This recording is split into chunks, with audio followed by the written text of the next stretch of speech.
Reka nongere basuhuze mwese mudahwema kudukurikira mbifuriza gukomeza kugubwa neza aho muherereye mu mpande enye z'igihugu, amajyaruguru, amajyepfo, iburasirazuba ndetse n'iburengerazuba, nibagiye namwe muri hagati rwagati mu mujyi wa Kigali. Mbabwire ngo mukomeze kugenda mugubwa neza cyane.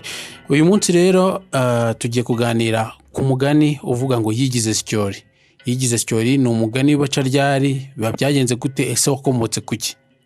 Icyo ngusaba ni ugukora subscribe, like ndetse comment, share, hanyuma kugira ngo ubane natwe igihe cyose ukande hasi ku mutuku ukore subscribe, nurangiza ukande kunzogera kugira ngo ube umenyekanishije yuko ugomba kujya ubana natwe ibihe byose. Kuri mikoro muri kumwe nanjye Destelevis.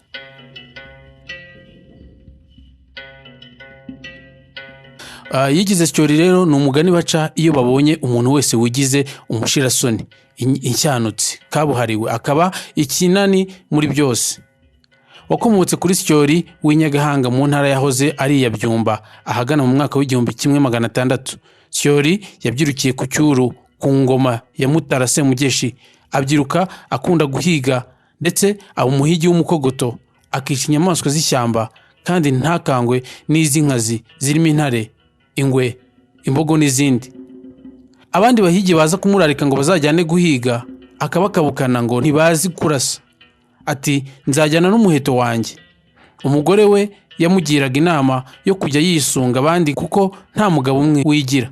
Syoli akamutwama agira ati aho ntugira ngo ndi umwe muri babandi mupfa kwita abahigi, uretse no kujyana umuheto, naho najyana inkoni yanjye nta nyamaswa yajya kumpagarara imbere. Umugore ageze aho aterera utwatsi ati urambone, ariko bimwanga mu nda. Bukeye ashaka inzoga ayijyana ku Cyuru kwa sebukwe. Agezeyo abwira sebukwe ati dawe, iyi nzoga nkuzaniye niyo kugira ngo uzampanire umuhungu wawe yarananiye. Yihaye kujya ahiga mu ishyamba ry'Inyagahanga ari wenyine, abandi bamugira inama yo guhigana nabo akabashwishwiburiza. Batirimuka nagira ngo mwumvishe ukuri kwabo akantwama. Sebukwe aramusubiza ati genda ndamara gatatu nkaza kubaza icyo kiroge uko kigize. Ya minsi ishize umukambwe arashogoshera ajya Inyagahanga iw'umuhungu we. Agezeyo asanga Syoli yagiye guhiga wenyine. Ku mugoroba abungukana ngo yishe, asanga se yicaye imuhira, amumurikira umuhigo. Amaze guhina akagongo, se aramubaza ati mbese ko uje uri umwe, abandi mwahiganye bari? Syoli ati ntabwo mpigana n'abandi, mpiga njyenyine. Sate se mwana wanjye, niba uri n'umukogoto hajya urasa umuhinyoro ntiyarengera uzi kwinjiza? Syoli ati aho nabereye sindahigana n'umuntu wese. Sararakara ati nkabona n'umugore wawe yaraguhannye ukamunanira, wigize intabikozwa. Yungamo ati harya ngo wicingwe sha, hari ubwo urutonde ruzakwihererana ubure kivurira. Umusaza arara ataraye kuko ijoro ryari riguye. Bukeye azinduka yitahira.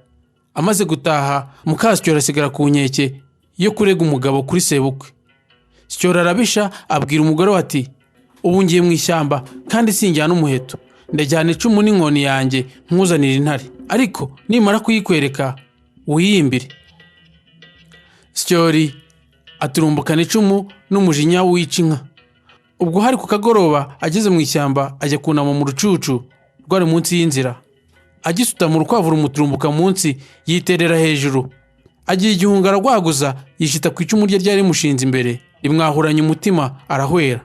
Azimira atyo azize guhinyura ay'abakuru. Kuva ubwo rero rubanda bibuka uko yananiraga abamuhana, ntakangwe n'inyamaswa z'inkazi, bakurizaho bavuga ko umuntu wese wananiranye mu mico akigira intabikozwa yigize Syoli. Kwigira Syoli bivuga kunanirana cyangwa se gushyanuka. Bakunzi bacu, nizere yuko kuri mugoroba hari icyo mubashije kunguka. Nucira umugani umuntu ngo yigize Syoli, ujye umenya icyo umubwiye. Ubu umubwiye ko yananiranye mu mico cyangwa se yigize incyanutsi. Ndabararikira gukurikira ikiganiro cyacu cy'ubutaha. Nkwibutsa gukora subscribe, ugakanda hasi ku mutuku, warangiza ugakanda ku nzogera kugira ngo ujye ubana natwe ibihe byose. Kuri mikoro mwari kumwe nanjye Destelevisi. Ciao ciao.